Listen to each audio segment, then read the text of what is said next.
Being Neighborly, Part 3. I think he would if your mother asked him. He is very kind, though he does not look so, and he lets me do what I like. Pretty much. Only he is afraid I might be a bother to strangers. Began Lowry, brightening more and more. We are not strangers, we are neighbors, and you did not think you did be a bother. We want to know you, and I have been trying to do it this ever so long. We haven't been there a great while, but we have got acquainted with all our neighbors but you. You see, Grandpa lives among his books and does not mind much what happens outside. Mr. Brooke, my tutor, doesn't stay here, and I have no one to go about with me. So I just stop at home and get on as I can. That is bad. You ought to make an effort and go visiting everywhere you are asked. Then you'll have plenty of friends and pleasant places to go to. Never mind being bashful. It won't last long if you keep going. Lowry turned red again, but wasn't offended at being accused of bashfulness, for there was so much goodwill in Jo, it was impossible not to take her blunt speeches as kindly as they were meant. Do you like your school? Asked the boy, changing the subject. After a little pause, during which he stared at the fire and Jo looked about her, well pleased. Don't go to school. I am a businessman. Girl, I mean. I go to wait on my great aunt, and a dear cross old soul she is too, answered Jo.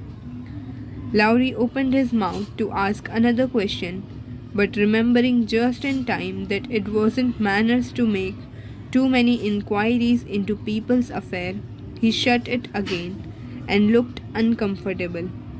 Jo liked his good breeding and didn't mind having a laugh at Aunt March. So she gave him a lively description of the fidgety old lady, her fat poodle, the parrot that talked Spanish, and the library where she revelled. Lowry enjoyed that immensely, and when she told about the prim old gentleman who came once to woo Aunt March, and in the middle of a fine speech, how Paul had tweaked his wig off, to his great dismay, the boy lay back and laughed till the tears ran down his cheeks, and a maid popped her head in to see what was the matter. Oh, that does me no end of good. Tell on, please, he said, taking his face out of the sofa cushion, red and shining with merriment. Much elated with her success, Jo did tell on all about their plays and plans, their hopes and fears for father, and the most interesting events of the little world in which the sisters lived. Then they got to talking about books, and to Jo's delight, she found that Lowry loved them as well as she did, and had read even more than herself. If you like them so much, come down and see ours. Grandfather is out, so you need not to be afraid, said Lowry, getting up. I am not afraid of anything, returned Jo with a toss of the head. I don't believe you are, exclaimed the boy, looking at her with much admiration, though he privately thought she would have good reasons to be a trifle afraid of the old gentleman if she met him in some of his moods.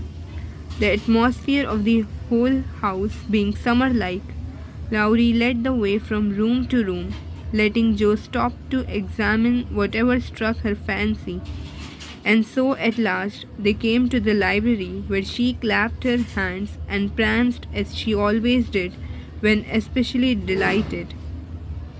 It was lined with books, and there were pictures and statues and distracting little cabinets full of coins and curiosities, and sleepy hollow chairs, and queer tables and bronzes, and best of all, a great open fireplace with quaint tiles all round it.